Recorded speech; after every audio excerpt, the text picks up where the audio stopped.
apresentação, até nem vou precisar de microfone, né? A gente é italiano, né? Falar alto.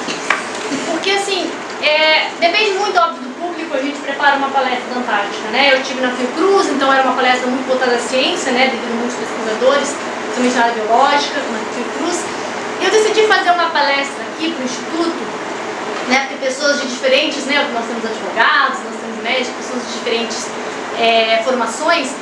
Que para mim o mais importante é que as informações que eu passar sejam informações que fiquem para vocês, entendeu? Que vocês entendam realmente a importância da Antártica, porque aí vem a Antártica tão longe, o que ela influencia para nós, né? Então antes, né, de começar essa palestra,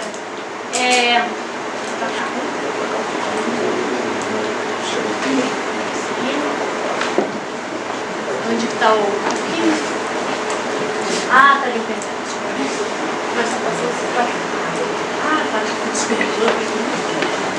Então o que eu fiz? Primeiro vou falar, antes de falar do Brasil na Antártica, vou falar da Antártica.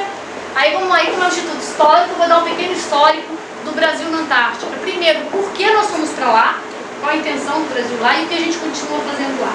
Tá? Então é uma coisa mais simples, mas eu quero assim, que seja uma coisa que saia dessa palestra sem, não é muita informação detalhada, mas informações que eu acho que são importantes e que são fáceis de fixar, e eu acredito ser o mais importante de falar sobre a Antártica. Então eu vou falar da formação, porque depois vocês vão entender o porquê é importante falar da formação, superlativos e influências no Brasil da Antártica, a vida marinha, eu coloco no ice break, que mais para mostrar fotos bonitinhas, porque todo mundo foi ver a Antártica, né? Eu vou entrar um pouco dos animais, só para mostrar fotos. Aí eu vou falar do histórico da população humana na Antártica, que vocês vão ver que é bem diferente do Ártico. Tratado da Antártica, e do Tratado da Antártica vocês vão entender o porquê o link com o Brasil, tá? Bom, primeiro, Antártica, que ninguém, quando eu falo as pessoas, é mesmo, né? O nome Antártica é porque primeiro foi descoberto o Ártico, né? Foi nomeado o Ártico. Então Antártica é o quê? Anti-Ártico. Antártica, anti-Ártico, tá? Antártica, anti-Ártico. Então por isso Antártica. Segunda coisa que todo mundo pergunta, mas Antártica ou Antártida? Né? Sempre vem todos os repórteres quando vão para a Antártica, perguntam pra gente. É simplesmente questão de tradução. Alguns traduziram Antártida, alguns traduziram Antártica. É um mesmo. Não é assim, a Antártida é o continente, a Antártica não tem nada a ver. Tá? É só uma questão de tradução. Ambos são corretos. Você pode usar Antártica ou Antártida. Tá? Então, o link, como eu falei, do tratado com o Brasil. Bom, mais ou menos 180 milhões, né, de anos atrás, existiam, os continentes eram muito mais unidos. 90 milhões de anos eles começam a se separar. E mais ou menos há 30 milhões de anos atrás, a Antártica já está bem separada dos outros continentes. E principalmente aquilo que vocês estão vendo em vermelho, onde começa a formação das correntes. E a principal dela é a corrente circumpolar antártica. E por que ela é importante? Ela, praticamente, além da distância, ela ainda cria mais um isolamento para a Antártica, tá? Principalmente a nível de espécie, a nível de fauna. E outra coisa importante da Antártica, é aqui que eu acho que é o mais interessante, a Antártica ela é extremamente, ela influencia todo o globo terrestre, não só na área marítima, não só na vertente marítima, como atmosférica. Tá? A famosa, até o nosso querido, eu esqueci o nome do senhor. Cortez, que é especializado em pesca, desculpa. Na área nossa de ressurgência, no Rio de Janeiro, no famoso Cabo Frio, olha o nome, Cabo Frio, que é a nossa área, uma das áreas mais piscívoras, né? Ela vem em Cabo Frio porque a água é fria, e essa água vem da onde? Essa água é a água que vem da Antártica, das zonas profundas da Antártica, águas profundas e também, né, metade da coluna d'água, a gente fala profundas e semi-profundas, que vem todo, elas viajam por todo o Atlântico e chegam, por exemplo, uma das ressurgências delas justamente em Cabo Frio. Então você vê a importância da Antártica, de águas formadas em zonas profundas da Antártica, eles vêm alimentar a nossa costa. Isso é um dos, graças a esse sistema de circulação que começou a se formar 30 milhões de anos atrás. Bom, aqui é só para vocês terem uma ideia, mais ou menos a temperatura média anual. Olha a diferença como na Antártica, na volta, cria como se fosse um anel. Tá? Essa convergência, obviamente, essa corrente circumpolar, ela é móvel, dependendo do inverno e verão, mas essa é a média dela, tá? Entre 50 e 60 graus de latitude. E uma outra questão que a gente fala que é importante, além dessa corrente circumpolar antártica, que ela tem vista aqui, a vista do sul, ela tem sentido horário, tá? horário. Você tem o que a gente fala, que muitos brincam da Antártica ser o coração do mundo, né? De pulsar. Porque olha a diferença da Antártica. Isso que eu vou mostrar agora é o mar congelado do verão ao inverno. Então, o mar congelando, aqui no seu auge, julho, agosto, praticamente quase que dobra a área territorial da Antártica, só em mar congelado. E depois ele começa a descongelar de novo quando chega o verão. Então essa que nós falamos, esse pulsar da Antártica, é o que também ajuda, né, em manter essa circulação e que também traz outras características importantes, principalmente atmosférica. Então essa época em que ele está tudo congelado, altera bastante, principalmente a atmosfera. E atinge a quem? A nós, a América do Sul. É um dos continentes que são mais atingidos pela Antártica, falando da parte atmosférica. Certo? Então, a Antártica existem seus superlativos. Tá? Então, o que eu quero dizer? Qual diferente a Antártica, né? Ele é alimentado por 3 oceanos, como eu falei, Índico, Atlântico e Pacífico. Não tem domínio territorial, eu vou falar mais adiante o que é importante isso. E, para ter uma ideia, que a gente, em comparação, sempre é melhor, né? O tamanho da Antártica, põe aí mais ou menos um Brasil e meio. Tá? Esse é o tamanho do continente antártico. E é o mais frio, tá?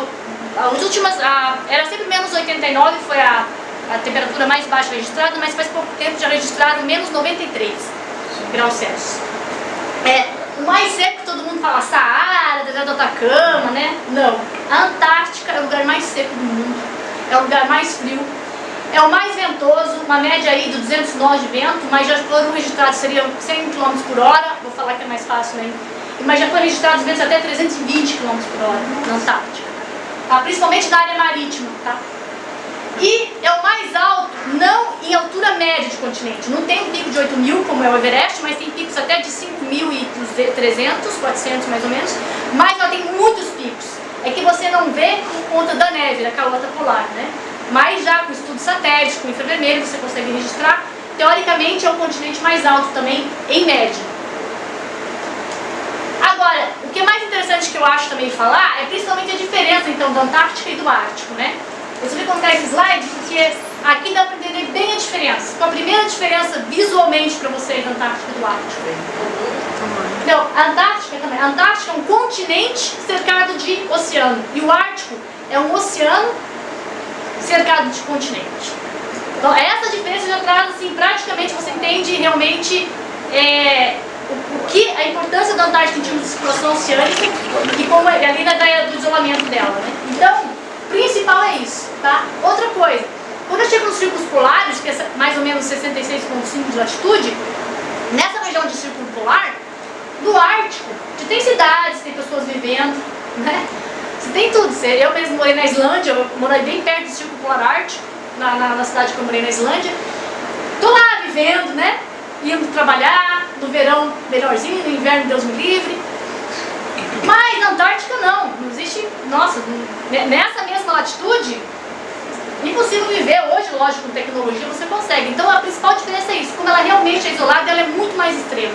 Né? O Ártico não chega às temperaturas que chegam à Antártica, apesar de a gente ver neve, voos polares, etc.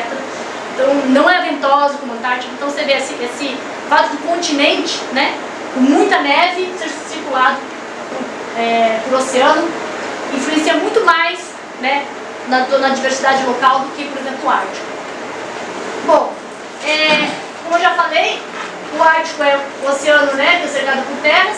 Também não tem vegetação densa, o Ártico, ele não possui vegetação densa. E aí a Antártica, como eu falei, não possui vegetação. É praticamente musgo, algas, líquens, né, briófitas. Você não tem nenhuma árvore na Antártica, principalmente por vento, né? Não só por causa de neve, mas vento. E o principal dos dois, na verdade, tirando a parte física, olhando, né, um ser oceano e o outro ser continente, é o fato de um não ser domínio territorial de ninguém e o Ártico ser território de vários países, né? São 6 países, tá? Canadá, Groenlândia, Rússia, são 7, né? Estados Unidos, Islândia, Noruega, Suécia e Finlândia. Ou seja, o Ártico é territorial, a Antártica não é territorial. Nós vamos entender o porquê que ainda bem a Antártica não é territorial. Bom, então em resumo, A Antártica é o principal regulador térmico do planeta, né? Tudo que acontece lá reflete aqui, certo? Controla as circulações atmosféricas e oceânicas. Como eu falei, uma das ressurgências, eu dei um exemplo no nosso caso do Brasil, Cabo Frio, mas você tem ressurgências até no Atlântico Norte e você tem muita influência no Atlântico Norte, no hemisfério norte. Existem trabalhos, eu não vou entrar em detalhes, mas por exemplo, o pessoal estudando animais de fundo, que nós chamamos de animais bentônicos, né? Você tem na Antártica e tem também no Ártico. E quando o pessoal trabalha com a parte genética, faz todo o acompanhamento genético e comparação, para descobrir, eu tenho essa mesma espécie na Antártica e no Ártico. Qual é a tua pergunta? A próxima pergunta do pesquisador. Quem surgiu primeiro, né? Para onde então? E muitas das espécies surgiram primeiro na Antártica e foram dissipadas para o Ártico. Provavelmente pelas correntes oceânicas. Tá? Outra coisa importante, ela é detentora, aí começa aquela, né, a nossa questão hoje da humanidade, que é recursos naturais, né? A busca por recursos naturais, a preocupação por recursos naturais, né? Principalmente a água. Então ela tem a maior reserva de gelo e a maior reserva de água doce do planeta. 70% da água doce do planeta está na Antártica, obviamente em forma de gelo, né? E outra coisa importante, falando disso, como eu falei, a Antártica é o continente com gelo, né? O Ártico é o oceano. No aquecimento global, né, uma das coisas mais preocupantes, né, não para o momento, apesar de que está indo mais rápido do que muita gente pensava, aí a questão do derretimento, por exemplo. O Ártico derretendo é um oceano congelado. Ele derretendo, tem algumas partes, poucas partes em terra. Afeta outras, vida marinha, né, vida ocupação humana, economicamente, que um lado é bom, né, aumenta as rotas de navegação. Mas a Antártica, a maioria do gelo está onde? No continente. A Antártica derretendo muito, esse é o problema, aumentar o nível do mar, o nível médio do mar. O problema principalmente, que já está acontecendo em algumas ilhas do Pacífico. Fiji está acontecendo. Como? Fiji. Isso, Fiji. Tem algumas ilhas do Pacífico que é um pouco que aumenta, já invade a ilha inteira. Então o problema do desgelo na Antártica, diferente do Ártico, é principalmente aumentar o nível médio dos mares. Isso é cíclico ou isso é um fenômeno que não é esperado? Não, esse derretimento, da maneira como está acontecendo, é um fenômeno que não é esperado. Mas, agora eu vou dizer também, vou fazer um pouco de advogado do diabo. Geologicamente, os dados que nós temos comparado com a idade da Terra, né, é lógico que é ínfimo. Mas, ao mesmo tempo, você tem os dados de testemunho de gelo, né? O pessoal quando vai, sabe quando coloca aqueles tubos enormes assim no gelo? O que acontece? O que os pesquisadores querem saber? Quando eles colocam esses tubos, fica registrado, porque assim, a neve ela vai se depositando ao longo do tempo, né? E na neve, né, ficam bolhas de ar. Essas bolhas de ar nos falam como estava a atmosfera, né, há vários milhares de anos atrás. Então, quando os pesquisadores comparam as bolhas de ar da atmosfera em diferentes épocas, eles percebem que existe ciclo sim do carbono, do CO2, certo? Existe ciclo onde a gente tinha mais CO2, onde o homem não estava, né? Não existia o ser humano ainda, Homo sapiens no caso. Então você tem lá subindo e descendo, certo? O CO2. A questão é que agora o CO2 está subindo numa velocidade nada marcada antes. Então essa velocidade do gás carbônico para criar o efeito estufa é que está sendo muito grande, muito rápida. Além dos picos estarem aumentando, além de estar chegando em picos maiores do que já registrados nos testemunhos. A gente fala testemunho de gelo. Então, isso que a gente está se perguntando, né? Será que isso... E a gente também... o que nós não conseguimos ainda, na minha opinião, marcar é uma capacidade de resiliência da Terra também. Qual é a capacidade de resiliência dela? Mas, ao mesmo tempo, a gente não pode jogar com a sorte. Capacidade de resiliência. Temos que fazer alguma coisa. A gente tem que frear esse CO2 também, né? Não só por uma questão de aquecimento global, mas principalmente saúde humana, né? Tem outras questões envolvidas. Então, assim, esses testemunhos de gelo estão mostrando isso, né? Do avanço muito rápido do CO2 na atmosfera, o que não acontecia em tempos passados.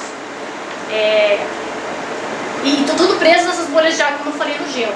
Tá? Então, assim, eu ainda acredito que a gente tem muito a ver, tem muito a estudar, mas existe um livro muito bom chamado Poles Apart, em inglês, que são dois repórteres americanos, né, jornalistas, que fazem entrevistas com vários pesquisadores, né, que é Poles Apart, justamente para quem é a favor do aquecimento global e quem é contra, né, tipo assim, quem tem ferramentas dizendo o que está acontecendo e não, e é bem interessante que eles chegam em conclusão e falam com pesquisadores muito bons, com ambas opiniões, né? No final, eles acreditam que existe sim um aquecimento global que está acontecendo.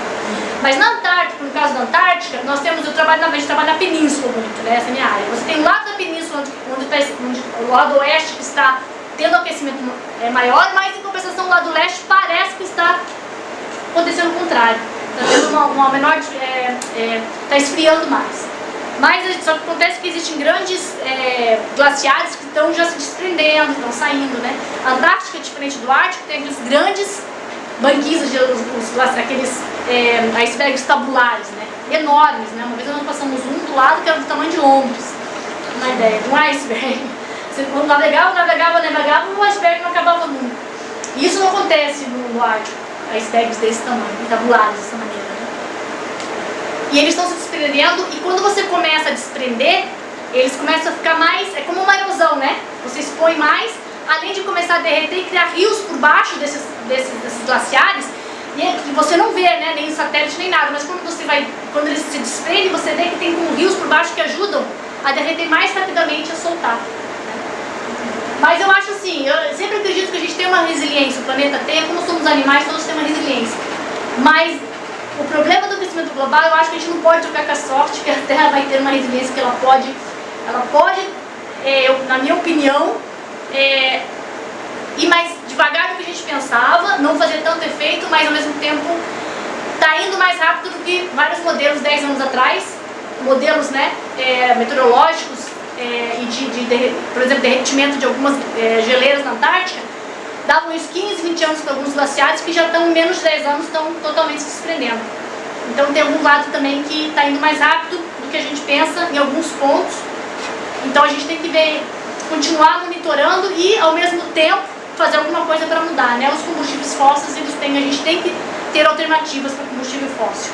Não vai acabar de repente, né? Mas a gente tem que criar alternativas para emitir menos CO2 para a atmosfera. Bom, agora eu vou perguntar na Antártica e sua vida marinha, agora o ice break, né? Só para mostrar. Como a gente falou, que eu trabalho com mamíferos marinhos, né? Principalmente cetáceos. Cetáceos são baleias e golfinhos, que é o que eu trabalho desde 98 na Antártica, 2 décadas já. Aqui essa mostrar a Antártica ela é extremamente rica, principalmente quando a gente fala de predadores de topo, né, que são os mamíferos, pinguins e outras aves, e eles vão para lá principalmente para o sucesso de alimentação, tá? Não uma base, mas a presa principal da maioria dessas espécies que eu estou mostrando aqui, tirando a orca, ela vai para predar quem preda justamente o crio, né? Vocês já ouviram falar do crio antártico, que é bem minúsculo, parece um camarão, tá? Mas é bem pequenininho. E para você ter uma ideia, a biomassa de crio é tão grande que se nós pegarmos a biomassa de todos os seres humanos da Terra, não bate a biomassa de crio que você tem na Antártica. A biomassa de crio ela é maior que a biomassa. Se a gente pesar todos os seres humanos da Terra, quase 7 bilhões, né? E pesar o crio pesa mais. Tem uma ideia. Mas para alimentar também tanta baleia assim, né? No verão, tem que ter bastante. E eu vou mostrar agora, né? Além de baleias e golfinhos você tem só 2 espécies que chegam à Antártica. A orca é uma delas, que a orca é um golfinho, né? Apesar de falar baleia assim, mas ela é um golfinho. É o maior dos golfinhos, dentre os golfinhos. Você tem aqui que eu quero mostrar bem para vocês, né? Ops. Só guardar aqui, esse aqui é o lobo marinho antártico e aqui é o elefante marinho, famoso pela tromba, né? O macho que é grande desse jeito, a fêmea não é tão grande. Aliás, a fêmea é bem menor, né? E porque eles são agora a causa, quando eu vou falar da ocupação humana na Antártica, tá? Foi por causa deles que começou a ocupação humana na Antártica, né? Bom, e qual é a influência na América do Sul? Aqui é um adendo que eu quero fazer, que uma vez quando eu estava na Antártica, que sempre vai, óbvio, né? Repórter, jornalista, né? E tem vezes que eles vão, eu acho que a revista, o jornal fala assim, emissora de TV, vai para a Antártica. Acho que eles lembram uma coisa no meio do caminho. E aí chegam lá e uma repórter me perguntou assim, o que você acha? Eu falei, podemos fazer entrevista? Tá bom. O que você acha trabalhando aqui no Polo Sul? Aí eu, oi?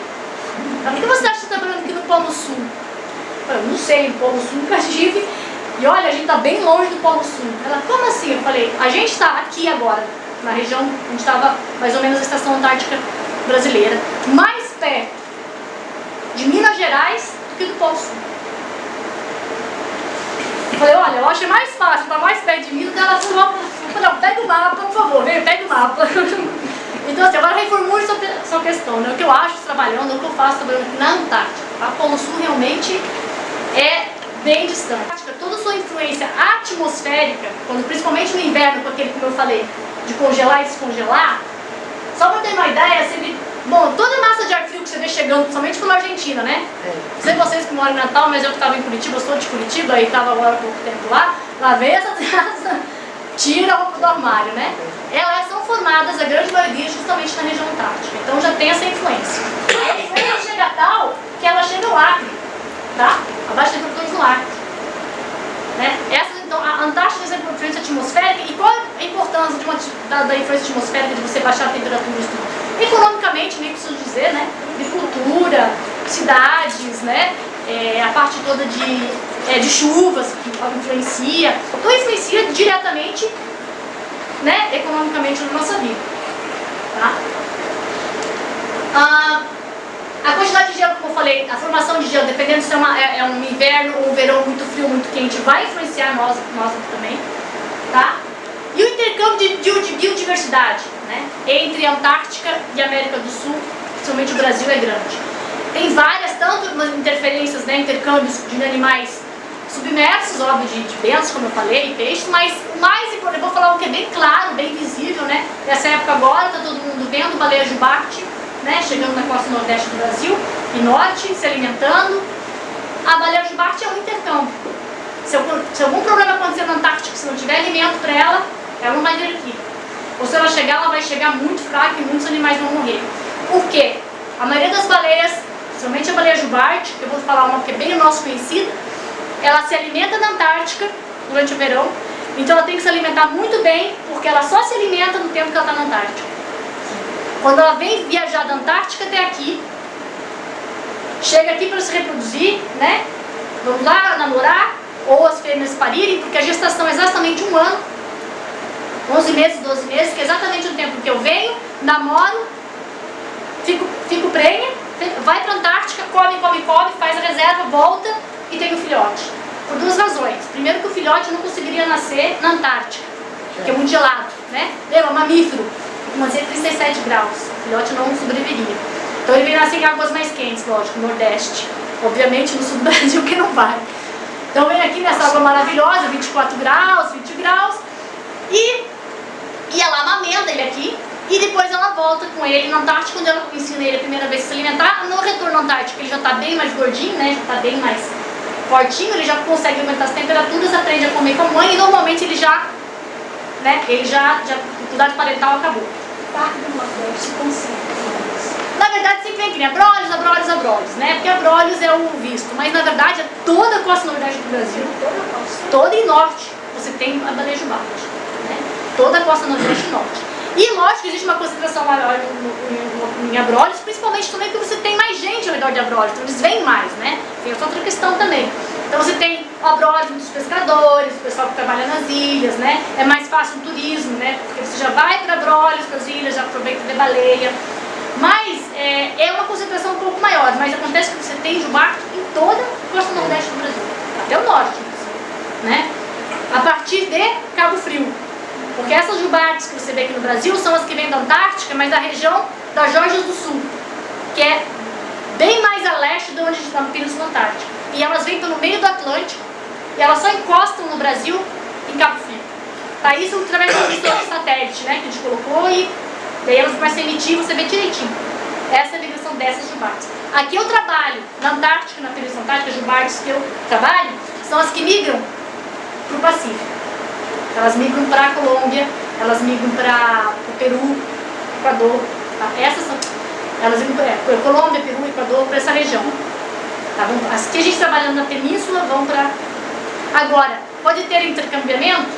Pode, mas a gente tem que marcar muito animal para saber se tem ou não tem, né? Bom, então essa também, os animais que estão lá vão vir para cá e vice-versa. Então você também tem um intercâmbio grande de fauna entre a América do Sul e a Antártica. Então tá aí a influência da Antártica na nossa vida aqui também. Agora, a ocupação humana, né? Como se deu a ocupação humana? Bom, a ocupação humana obviamente deu, principalmente incentivo, sempre tem que ter sempre falo para meus alunos, né? Tem que dar um incentivo para eles, né? Para acordar 3 da manhã, para ir coletar, né, material, para ficar 12 horas lá no frio, a gente tem que ter um incentivo, né? Então, no caso dos meus alunos, o incentivo é o seguinte, tem que ir, ponto final. No caso aqui, o incentivo, óbvio, que sempre foi econômico, né? Então, as primeiras ocupações, primeiro se começou nas Malvinas Falklands, né? Eu tenho que falar os 2 nomes porque eu tenho amigos brasileiros, eu tenho amigos argentinos e amigos ingleses, né? Posso tomar partido. Então, em 1770, mais ou menos, final do século XVIII, começam as chegadas nas Malvinas Falklands para principalmente caça de focas, né? Vieram atrás de focas, no caso, pinípedes em geral, né? Focas, lobos marinhos, elefantes marinhos. Bom, James Cook foi o primeiro a fazer uma circunnavegação, ele é o primeiro a pisar em ilhas subantárticas. Você começa assim, Falklands, que nem é subantártica, né? Tá mais um pouquinho no norte, ele começa a chegar nas ilhas subantárticas aqui na Sanduíche do Sul. 1772 e 75. Ali eles começam, nessas ilhas subantárticas, nessas regiões, eles já começam a caçar muito lobo, que eu mostrei foto pra vocês, e elefante marinho. Não foco, depois eu explico por quê. Eles estão atrás de lobo e elefante. O lobo, principalmente por causa da pele, tá? E o elefante pele, mas principalmente o macho, por causa da gordura. Eu explico por que a gordura é importante, né? Principalmente por causa da gordura, o elefante marinho. E o lobo da pele. Só para ter uma ideia, assim que eles chegaram em 72, 75, lá em 1802, vamos lá, 20 e poucos anos, com aquela tecnologia, barcos de madeira, né, as caravelas, né, os barcos de madeira, né, não era nada a motor, a vela, tudo isso. Mesmo assim, em 20 anos eles abateram 1.200.000 lobos e elefantes marinhos. Algumas ilhas chegou a extinção completa, outras extinção comercial. Extinção comercial é quando tem, mas não adianta mais eu não vou caçar porque não vale mais a pena eu ir até lá, porque eu não vou ter retorno financeiro. Então a gente pode dizer que a ocupação humana na Antártica começou por causa da caça. Eu já vi em alguns lugares que é caça às baleias, não foi por causa da caça às baleias, foi por causa da caça aos pinípedes, principalmente. Porque baleia ainda tinha, e eles ainda caçavam no hemisfério norte, né? No Ártico, Atlântico Norte, Pacífico Norte, porque os maiores consumidores desses produtos estavam lá mesmo no norte, né? Europa, Canadá, Estados Unidos. E eles precisavam muito desses produtos que vinham dos mamíferos. Quando a gente baleia, eu vou falar gordura, tá? Muita gente acha que baleia era por causa da carne, não era. O principal produto da baleia era a gordura. Bom, como combustível. isso, aí a gordura por quê? Justamente o que eu vou falar, por causa do combustível, tá? Então, e aí eu vou falar no século seguinte. E nisso eles caçavam as baleias lá e para variar, estavam dizimando as baleias do norte, enquanto os outros começaram a dizimar, né? Outras expedições começaram a dizimar os focas, os lobos e elefantes marinhos aqui no hemisfério sul. Bom, conforme foi acabando, eles iam agora, né? Está acabando o lobo, já extinguiram várias espécies em várias ilhas subantárticas. É lógico que eles começam a ir cada vez mais ao sul. Então a expedição, a ocupação humana veio com o incentivo de achar mais animais mais ao sul, porque até agora eles não tinham ido tanto ao sul, estavam nas ilhas subantárticas, não haviam chegado ao continente ainda. O que acontece em 1819. Na verdade, em 1819 eles chegam na península, que é onde as ilhas Shetland do Sul, onde está a base antártica brasileira, certo? Aí eles já acham mais um monte, já dizimam também tudo que tinha que dizimar. E chega em 22, é a primeira vez, durante o Bellinghausen, que vê o continente antártico. E é aí que é a primeira vez que come por espécie no continente antártico, 1822. Né? E também nas Ilhas Orcadas do Sul, que são ilhas antárticas. Bom, e aí, e assim continua a saga de caçar e indo cada vez mais ao sul. É que também você tinha que pesar cada vez mais ao sul, era perigoso, né? Na Antártica nós temos épocas de gelo, verão de gelo, menos gelo, onde o barco de madeira era perigoso. Se valia a pena eles irem então ao sul para caçar, se valia a pena o número de animais que eles caçavam para retornar tudo de novo, para mandar esse material, porque o principal consumidor deles ainda estava lá no hemisfério norte, né? Com o declínio, ó, então no início do século XX, já tem o declínio da caça de lobos e leões, e começa então, agora sim, os barcos vão à caça-baleia. E agora vem a grande caça-baleia. E aí a primeira ocupação numa ilha subantártica da Geórgia do Sul acontece em 1904. Tá? São noruegueses com argentinos, certo? Uma companhia norueguesa argentina que instala essa estação baleeira. Para quê? Para trazer os animais, processar a gordura, arrancar as gorduras, né? E eles derretem as gorduras e guardam em grandes tonéis, tá? Assim que elas eram transportadas. Então as baleias elas são abertas, então eles tinham, porque é diferente dos lobos, né? Dos lobos e elefantes, que eram menores, Eles mesmos já preservavam na praia e levavam ali, né, de barquinho para os navios. Já as baleias não, né? Eles têm que caçar vários números, eles inflavam a baleia com ar, né? Puxavam elas boiando, traziam na praia, também na Geórgia do Sul. Daí vem todo, eles também, óbvio, usavam carne, mas a carne era muito usada para alimentação animal.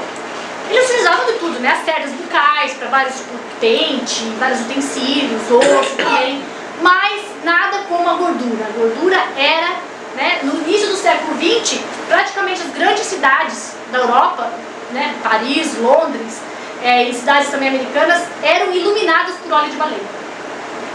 Então a iluminação toda se dava por óleo de baleia. Então é a importância, né? Bom, depois de 7 décadas, então, né, e é isso já, e lógico, leões e elefantes marinhos, né, nada, né?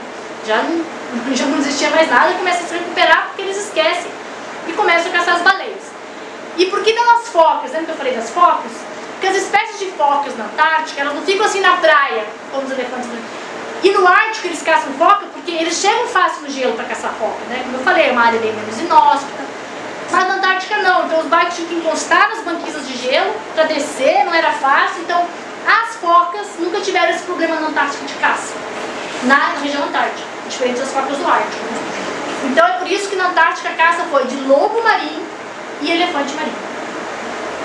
Bom, ficaram 7 décadas caçando, para ter uma ideia, são, né, direto caçando nesse nível. E lógico, houve uma parada na Segunda Guerra Mundial, ótimo, só que depois da Segunda Guerra os barcos voltam com o quê?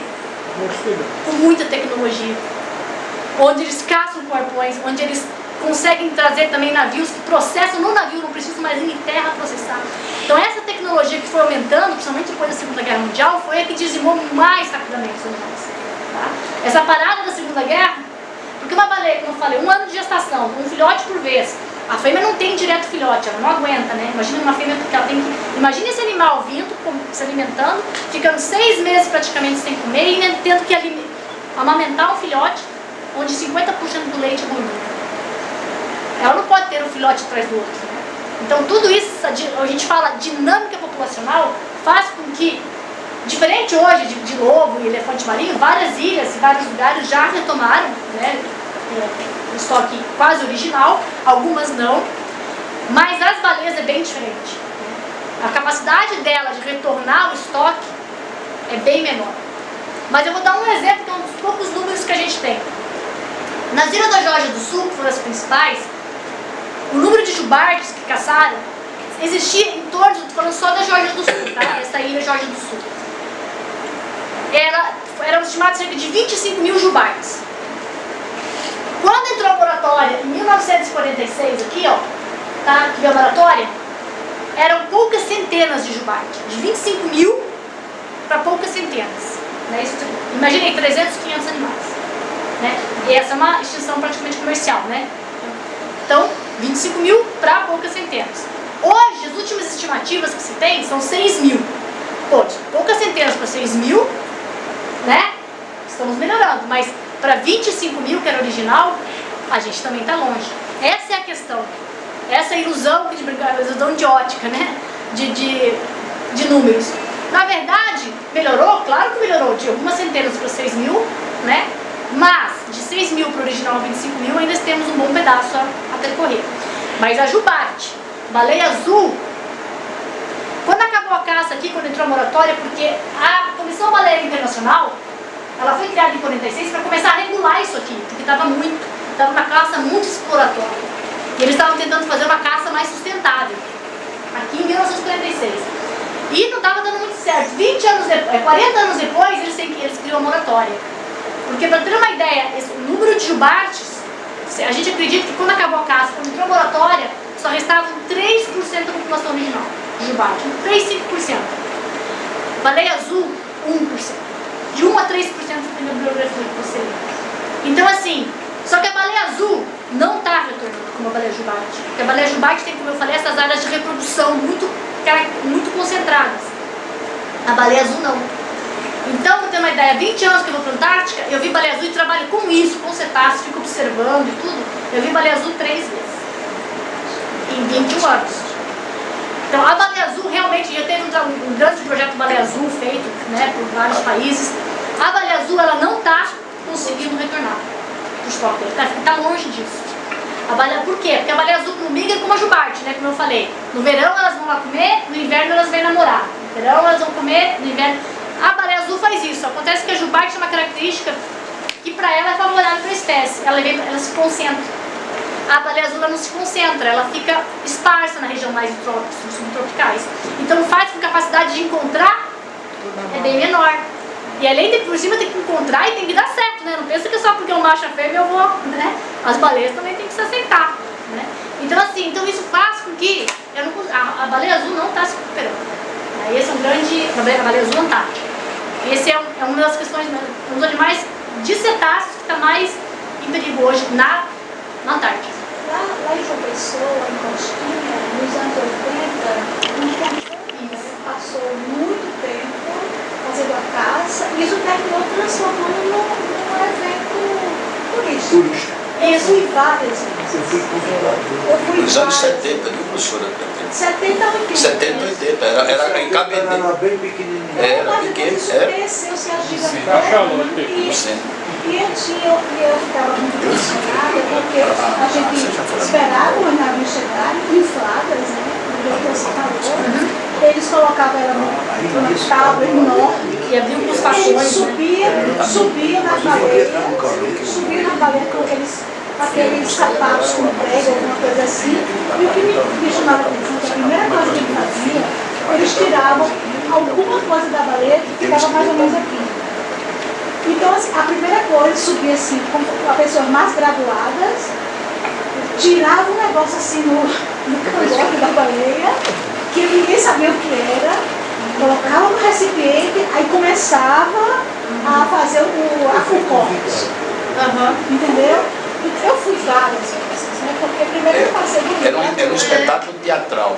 Era o cara cortando, retalhando a baleia em Cabedelo. Exatamente, em Costinha, Cabedelo. Depois dos anos, acho que 80 e alguma coisa, acabou. Aí houve realmente. Então agora eu estou entendendo. Foi para a moratória. Quando acabou a Teve a moratória. moratória, 86. E aí era proibido caçar, na verdade não é só na Antártica, tá? A moratória foi para todos os oceanos, todos os oceanos. Isso. Até quando a gente fez um projeto do evento Baleia Mink, né, em 99, nós viemos pra cá, a gente embarcou, era no Nordeste, a gente fez com a Marinha do Brasil até, era em Roma e Marinha do Brasil, e a gente parou, nós paramos no navio em Recife, a gente pegou o navio aqui em Natal até, né, Recife, depois Recife e Salvador, né, 2 etapas. A gente foi a Cabedelo para visitar, né, essa companhia, antiga extinta companhia. Não, eu fui em 90, já estava, né, fechado, mas a gente viu os arcões, a gente viu tiramos bastante A fotos. professora Manuela conhece, quem quiser ver, tem um esqueleto com uma baleia mink no departamento de oceanografia. É a única coisa que sobrou dela. E o canhão do lado de fora, que está se acabando ao longo dos anos, mas o esqueleto do Dr. Monte trouxe, montou e continua lá, de uma baleia mink de 10 metros. Isso, justamente. Essa cachalote também, ela vai A cachalote, ela é diferente, porque a cachalote tem dentes, né? Então a cachalote, ela não segue essas migrações das baleias de barbatana, né? A cachalote, na verdade, quem migra são os machos adultos que vêm mais pro sul. Se você vê cachalote na Antártica, provavelmente é um macho adulto. As fêmeas, os grupos, né, ficam mais em áreas menos temperadas, tropicais. Eles não vão. Quem vai realmente pro sul, para as zonas de latitudes mais frias, tanto no Ártico quanto na Antártica, são os machos adultos, né? E a cachalote é diferente. A cachalote, a principal presa da cachalote é a lula gigante, né? Então ela vai a profundidades extremamente altas profundidades, caça e sobe, né? E é por isso aquela cabeça grande dela sempre foi um mistério no mundo da ciência, até que vários pesquisadores descobriram a real causa daquela cabeça grande que tem aquele líquido que chama espermacete, né? É porque quando ela cai para o fundo, para ela poder salvar energia, não gastar energia, ela para de irrigar a cabeça.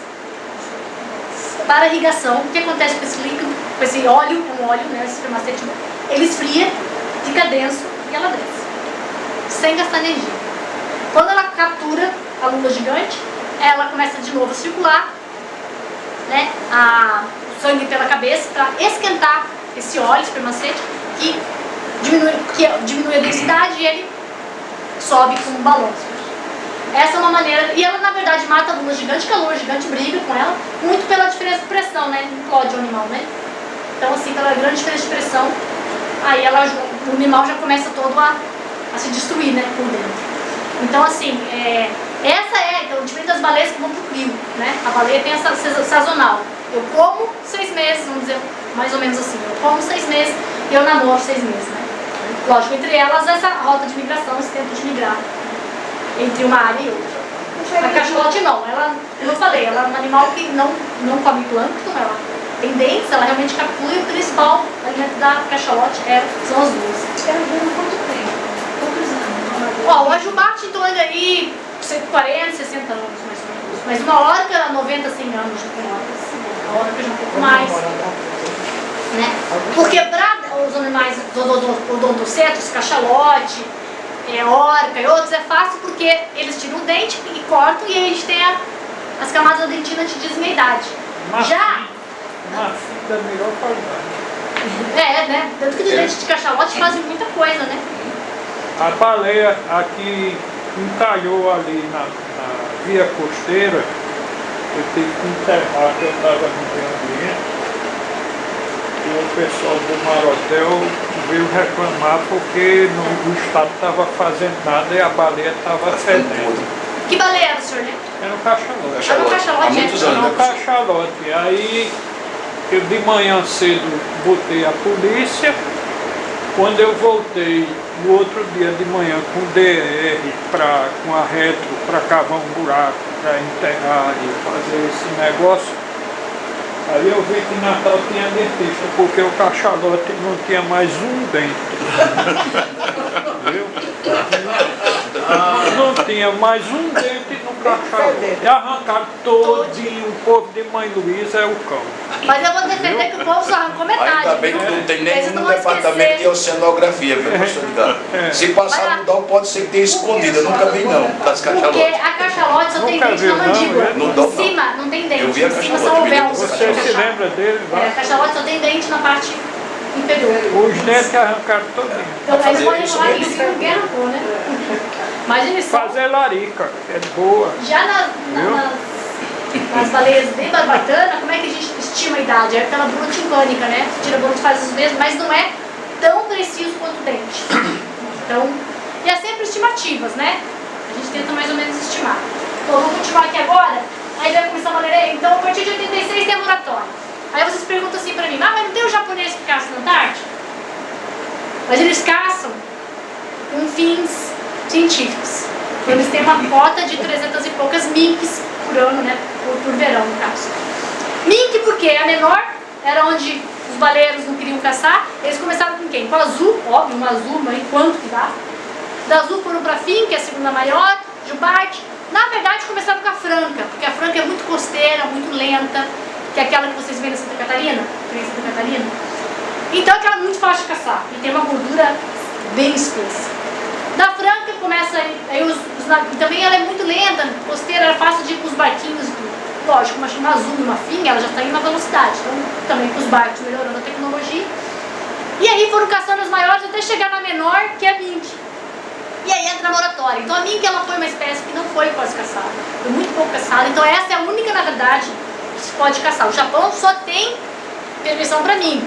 Contudo, alguns pesquisadores foram no mercado japonês, pegaram umas amostrinhas de carne de baleia, hoje, né, não tem como negar, DNA, e tinha outras espécies que não eram Só mink.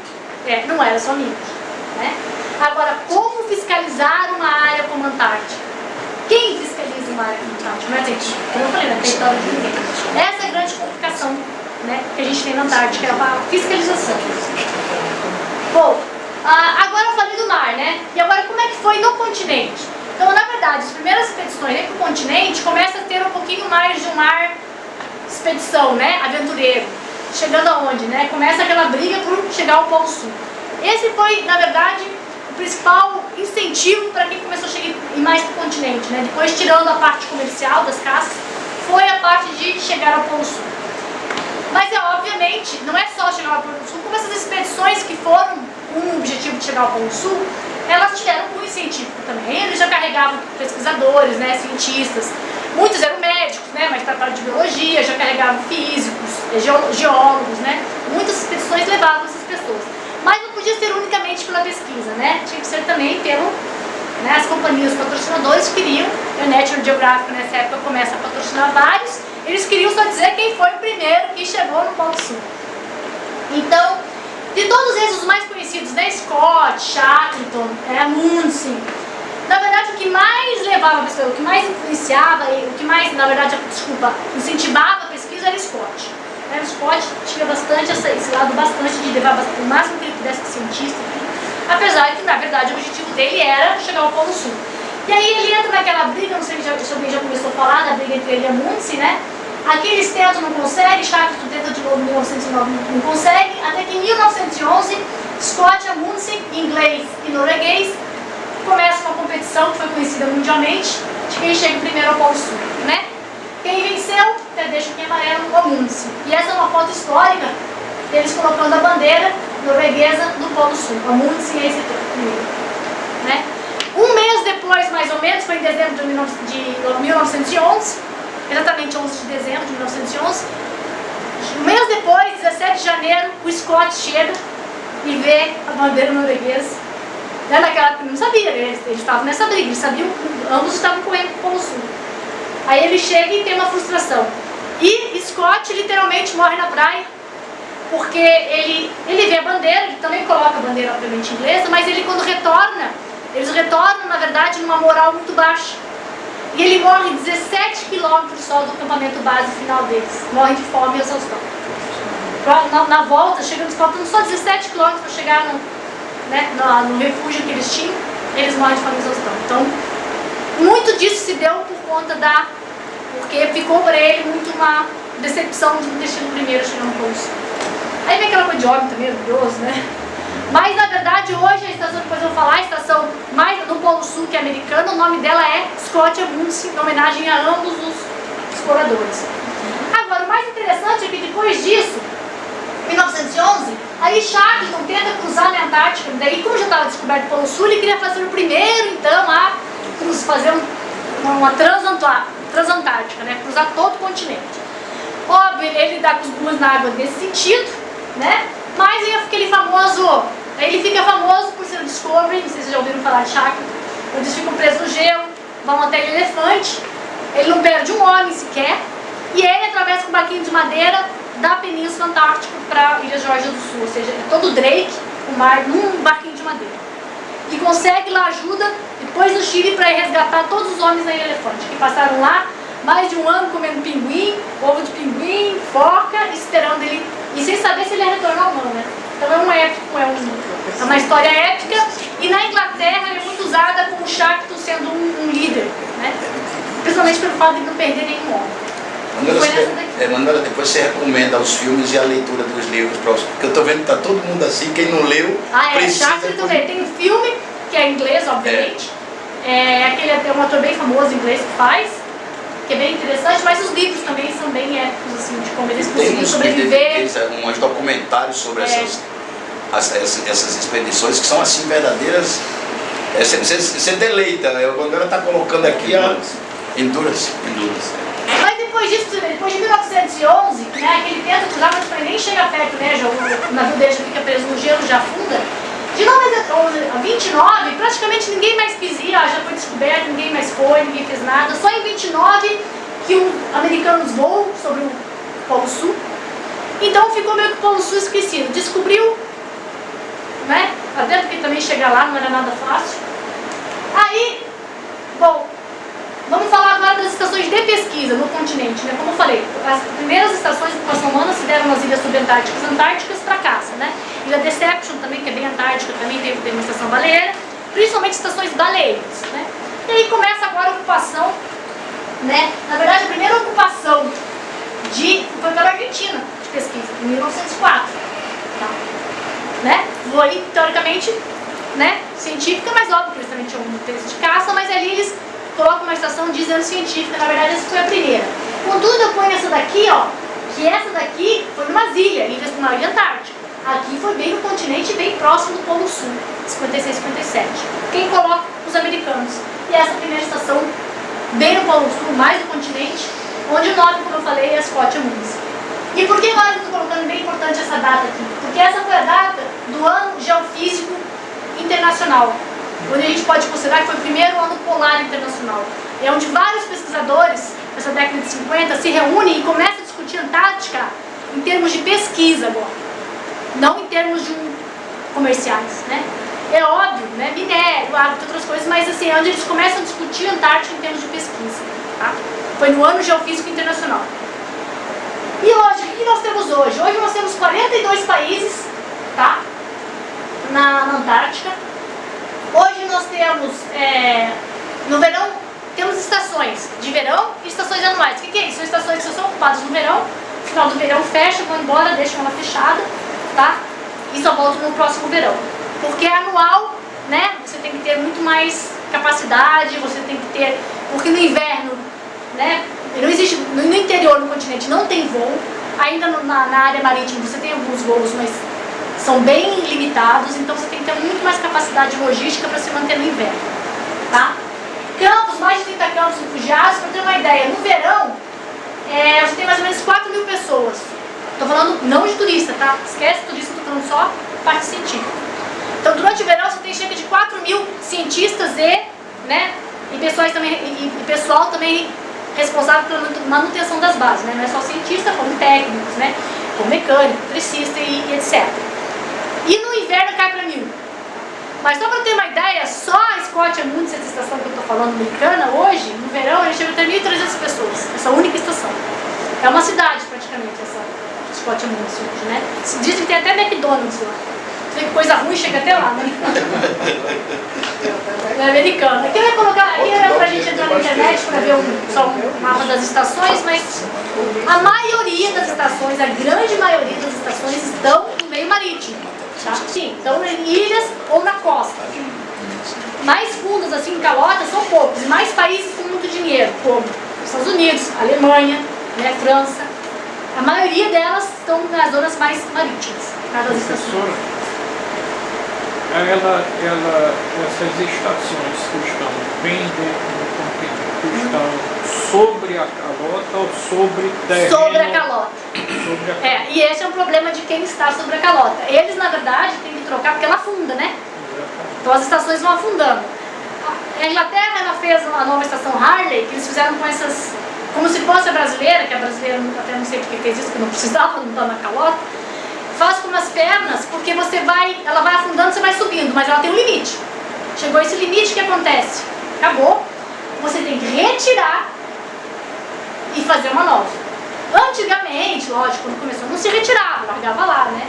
Mas hoje, como eu vou falar do Tratado Antártico, tudo, a gente não pode deixar mais nada, né? Tanto que eu vou falar da estação que pegou fogo, antes do Brasil fazer uma nova estação, ele teve que fazer uma limpeza, e limpeza mesmo, pente fino, né? Não poder deixar um parafuso para começar outro. Então hoje você não pode, para ter uma ideia, eu vou falar, não estou brincando, a gente não deixa nem cocô. O pessoal quando acampa na Antártica, em lugares, né, que o Brasil leva, vou mostrar para vocês, na hora que eles vão defecam, congela, eles pegam, põem numa marfinite e levam embora. Eu queria saber isso. A gente não deixa nem cocô na Antártica, não deixa nada. Só xixi, aí xixi não vai ter o que fazer, né? Xixi o pessoal Congelado, né? Para os homens corajosos que tiram, né? nitrogênio, serve para a utilização do nitrogênio. Tanto que quando o pessoal está trazendo os marfinites de volta para o navio, tudo o pessoal brinca que quando marfinite de cocô, o pessoal fica nos sacaneando. Mas nem cocô não deixa, pode deixar. Isso eu vou falar, isso é do Tratado Antártico, depois nós vamos chegar agora nisso. Bom, aí o que é o Tratado Antártico? O que eu quero falar? Então começou em 56, como eu falei, o Ano Geofísico. Década de 50 é crucial para as conversas, a gente começar a olhar a Antártica com uma visão científica para pesquisa. Bom, nessa primeira, aí como eu falei, ó, então não foi à toa que os Estados Unidos foram à toa com uma estação nessa 56, 57, foi por conta do Ano Geofísico Internacional. Aí vamos 67 países conversando. Para ter uma ideia, em 1958 teve mais de 60 reuniões para chegar a um acordo. E em 1959, então, é assinado o Tratado Antártico, contudo, somente em 1961 que ele entra em vigor. Tá? E o Tratado Antártico é tudo abaixo do paralelo 60. Tá? Isso que trata É toda a área do Tratado Antártico. Abaixo do paralelo 60, essa região está toda dentro do Tratado Antártico. E o que ele fala? Na verdade, você tem 14 cláusulas, mas eu vou dizer que as principais são: somente para fim pacífico, tá? Não pode ter atividade militar ou nuclear. E aqui eu faço adendo: todos os programas antárticos sul-americanos são militares, mas são militares na logística, tá? Porque são os militares que apoiam os sul-americanos. Franceses, vários outros americanos, tudo, eles já tinham uma porção militar, agora todos quase são civis. Mas a América do Sul, todos os programas, Argentina, Brasil, Chile, Venezuela saiu, Equador, Uruguai, Peru, todos têm aqui, apoiam logisticamente, são os militares, mas somente para apoiar a pesquisa. Tá? Não levam arma, não tem atividade militar, não tem treinamento militar. Tá? Liberdade para pesquisas científicas e cooperações internacionais, esse é bem importante, sem reivindicação territorial. Acontece que os primeiros signatários, 12 países signatários, eles ainda, Chile, Argentina, Inglaterra, ainda eles ficam, né, dando uma forcinha ali para querer, mas não pode, tá, ter nenhuma reivindicação territorial. Até o fim do tratado, tá, que é 48, né, 2048, certo? 48, né, Titi? Isso. E tem, lógico, existem reuniões periódicas e adesões conforme vão passando os anos, contudo, uma das características, uma das prerrogativas é ter que ser membro das Nações Unidas, tá? O país tem que ser membro das Nações Unidas. Bom, e aí o que acontece? A TCM, que são as reuniões do Tratado Antártico, em 1975 o Brasil adere ao tratado, mas ele adere como um signatário, tá? Hoje são 53. Hoje são 53 atualmente países signatários. Começaram com 12 e hoje são 53. Contudo, só 29 membros consultivos. Qual é a diferença de ser um signatário e um membro consultivo? E o Brasil, 8 anos depois, é um membro consultivo. A diferença é que o membro consultivo tem voz, né? Ele pode, na hora das reuniões, ter uma decisão. Por exemplo, agora que o turismo está aumentando na Antártica, né? Tomar decisões. Os membros consultivos só que têm voz ativa para votar em decisões do tratado. Os outros signatários não. Então o Brasil, e por que isso é importante? Porque a gente tem uma opinião e a gente tem voz no futuro de um continente que é extremamente importante, como tudo que eu já falei, né? E aí que entra o Brasil. Então vamos dizer assim, o Brasil chega então na Antártica, e porque ele é signatário justamente em 1983, como eu coloquei aqui, que é quando a gente está chegando na Antártica. Porque não é assim, eu quero ser signatário, oba, vou ser signatário, desculpa, eu quero ser membro consultivo, oba, eu quero ser membro consultivo. Tudo tem uma contrapartida, né? Para ser membro consultivo, o que o Brasil precisa fazer? Né? Além de, lógico, existem umas taxas que se pagam e tudo, mas ele tem que fazer o quê? Pesquisa. Lembra? Só pode estar na Antártica para fins de pesquisa. Então, para ele ser um membro consultivo, ele tem que fazer pesquisa, e ele não só manter pesquisa, mas ele tem que manter a pesquisa, né? E aí que ele começa, ele assina em 83, que é quando ele vai pela primeira vez no Brasil, vai com um navio, Barão de Tefé, justamente faz a primeira campanha científica, entra no tratado como membro consultivo, e no ano seguinte ele retorna para a Antártica para justamente ver onde vai colocar uma estação antártica, né? Fazer um reconhecimento, e a estação antártica então é implementada nessa estação antártica. Essa aqui, então esse é o primeiro navio, Barão de Tefé, que foi, era um navio dinamarquês, né? E que na verdade ele foi comprado, né, da Marinha do Brasil, justamente para ir para a Antártica. E aqui a primeira estação. A estação ela era o quê? Containers, né? A primeira, então, em 83 e 84 eles foram lá e colocaram 8 containers. Bom, garantiu que está a estação. Então no mesmo positivo, né? Ótimo. E deixaram lá só no verão seguinte que eles começam realmente, porque no inverno não tinham condições ainda.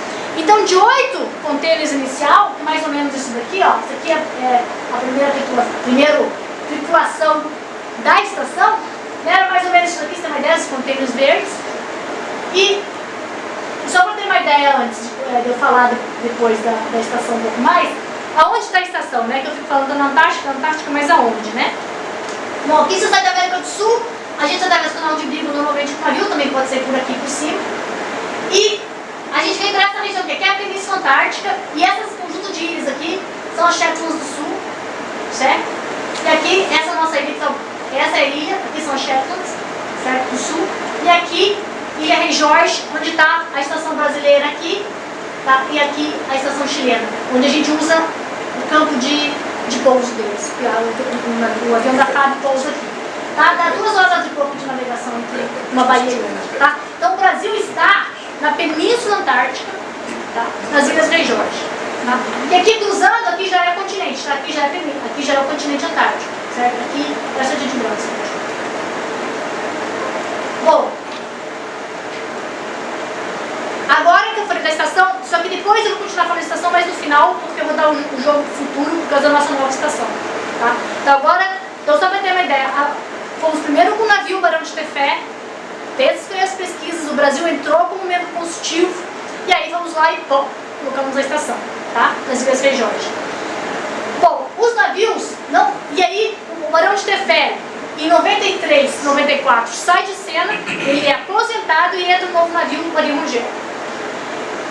E o Ari Rangel faz ambas as coisas, tanto a logística, lembra, tem que levar combustível, alimentação para a estação, tem que colocar acampamentos, pessoas em acampamentos, levar pessoas para refúgios em diferentes áreas da Antártica e fazer pesquisa. Conforme o programa foi crescendo, um navio só começou a ficar um pouco, né, problemático. Então, em 2010, aí o Almirante Maximiano é incorporado à Marinha do Brasil e ao Programa Antártico Brasileiro, né?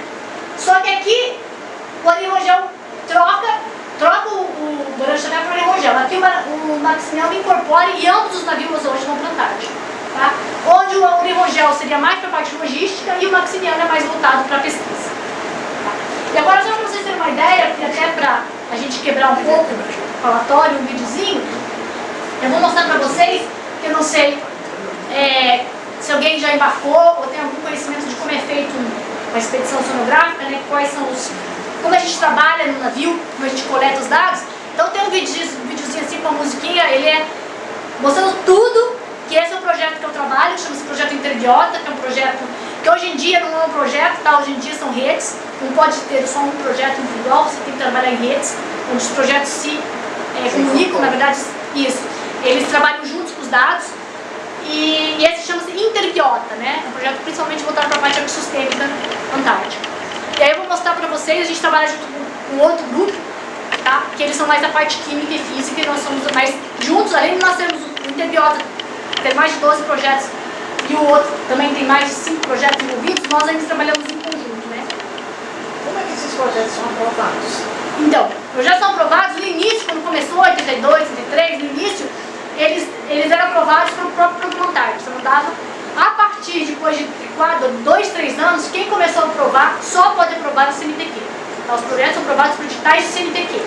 Só que o projeto é o seguinte, quando ele passa no edital do CNPq e tem um mérito científico, ele vai para a Marinha, primeiro, depois do mérito científico, ele vai para um grupo que faz uma avaliação ambiental, que é normalmente o grupo que trabalha com o Tratado Antártico. Por quê?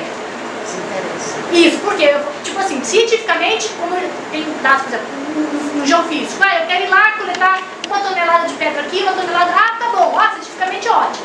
Só que quando chega na avaliação ambiental, que é o pessoal que vê o que o Tratado Antártico pode e não pode, no Tratado Antártico, não pode coletar 1 tonelada de pedra, aí ele barra ali, né? Se ele não, eu vou coletar só 10 quilos ali, 5 quilos ali, passou o mérito científico, veio para o ambiental, 5, 10 quilos, tá? Pelo Tratado Antártico, tá ok? Lembra, o Brasil tem que seguir, tá? O que o Tratado Antártico fala.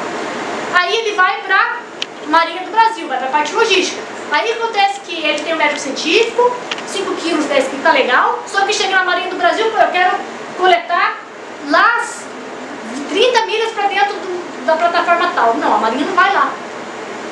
Então ele tem que passar pelo mérito científico, CNPq, mérito ser viável ambientalmente com as leis do tratado, que é o grupo ambiental, o GAMP, e aí depois a logística, se a Marinha diz, aqui eu posso levar, aqui eu não posso levar.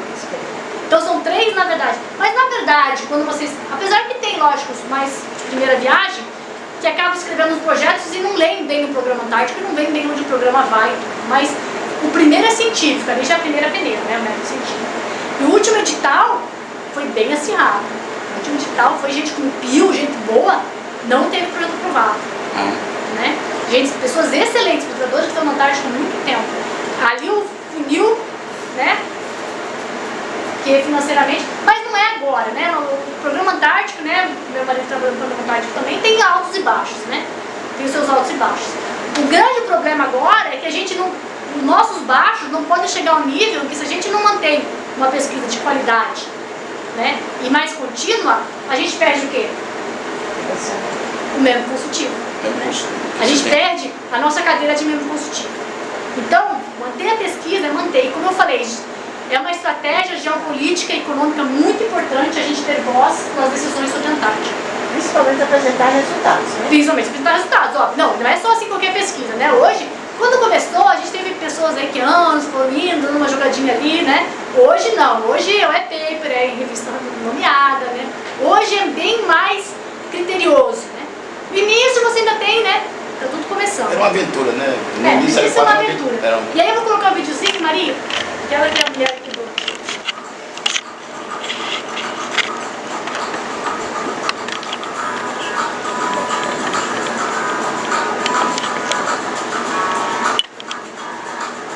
A gente embarca em Punta Arenas, né? O navio saindo de Punta Arenas.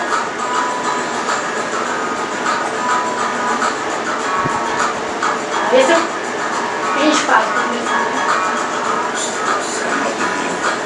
E a gente aproveita o canal de Beagle, que é mais ou menos um dia e pouco de navegação, para justamente, porque é tranquilo, né? Para arrumar o material, né? Tá tudo assim, mas...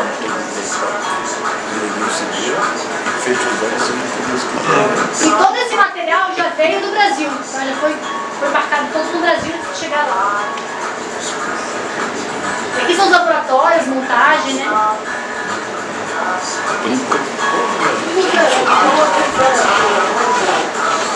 Mais alta lá? Olha, se estiver no verão, tiver um sol e sem vento, você tem que até de camiseta. Esse é o Ari Rangel. Não, esse é o Maximiano. Esse é o mais novo, né? Isso, é o novo, né? Aí quando a gente pega um trequezinho assim também. Aqui, ó, é quando a gente faz as estações antárticas, tá? Nosso planejamento. Cada pontinho daquele é uma estação. Nós fizemos 99.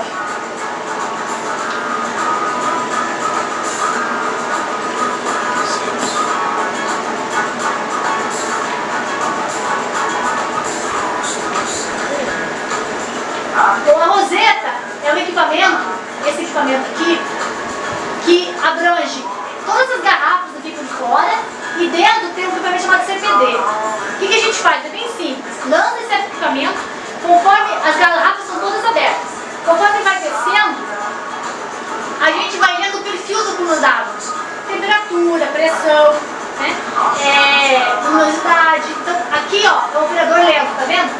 Conforme o registro, quando ela começa a subir, e a gente escolhe em que profundidade quer coletar. Aí as garrafas começam a fechar na subida, tá? Dependendo do perfil que ela desceu. E aí, quando ela sobe, cada garrafa dessa aqui coletou água numa diferente profundidade. Então a gente chama esse equipamento todo é roseta, que são as garrafas de níspel, que a gente chama, e o CTD interno.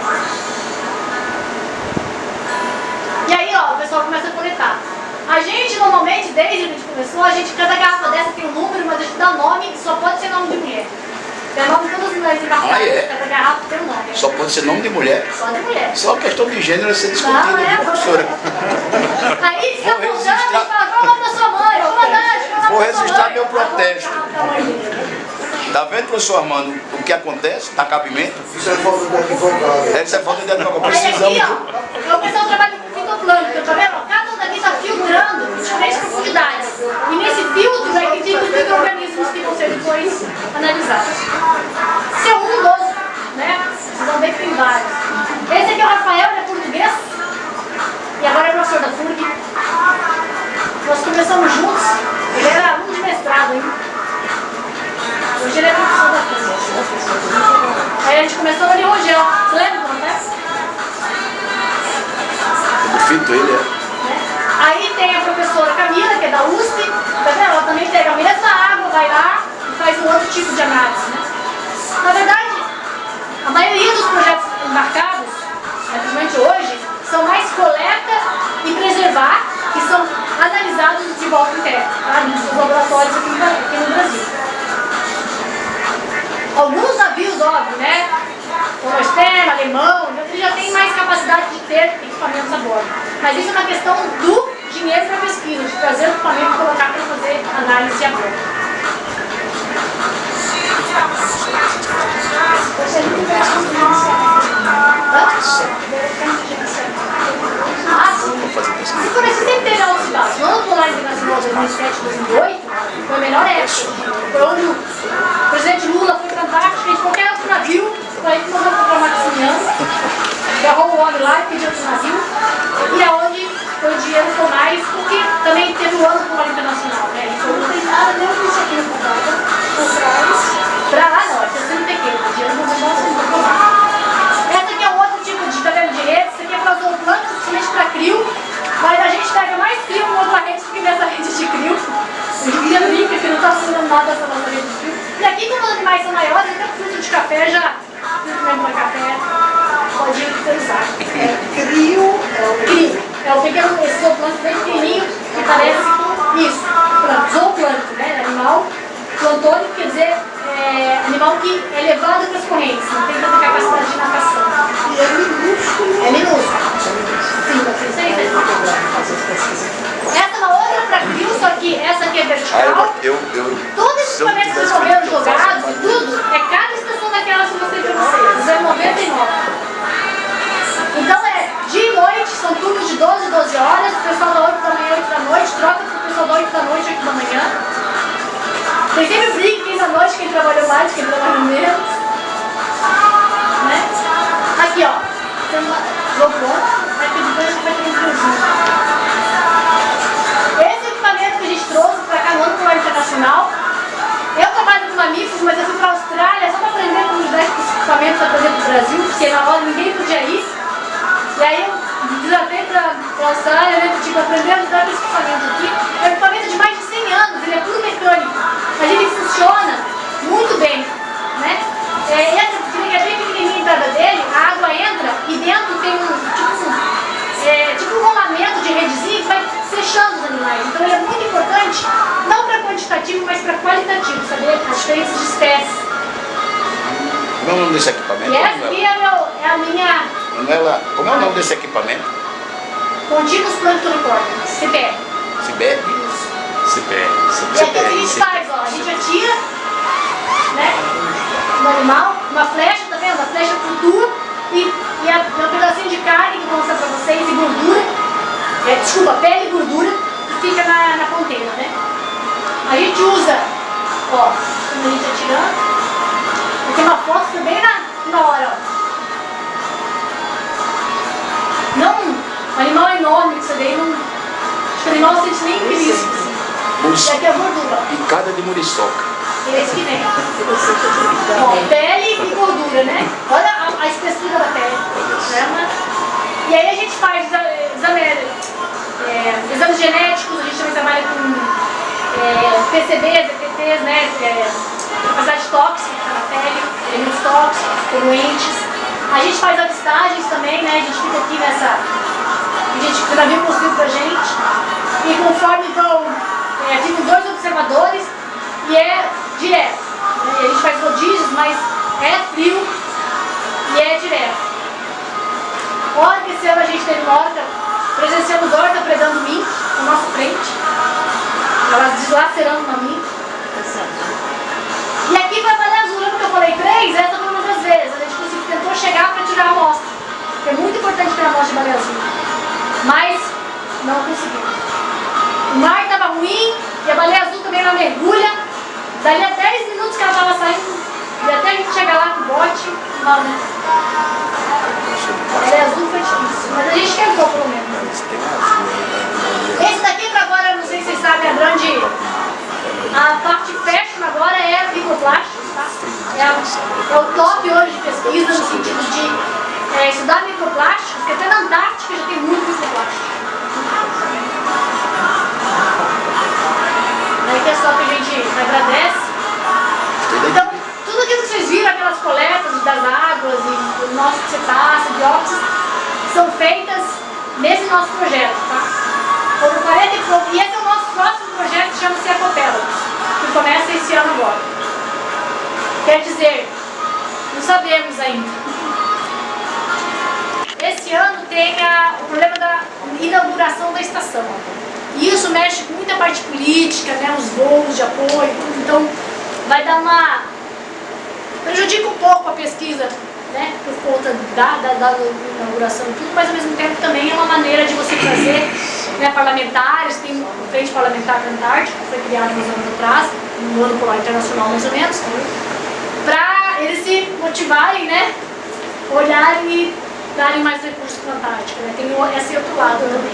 Só tem uma coisa que eu vou dizer. Semana passada a Sônia Bride fez uma matéria imensa, viu, Nanda? Sônia Bride e o marido deram uma matéria imensa na nova estação, né? E agora na nova estação tem um videozinho também que vocês entenderem.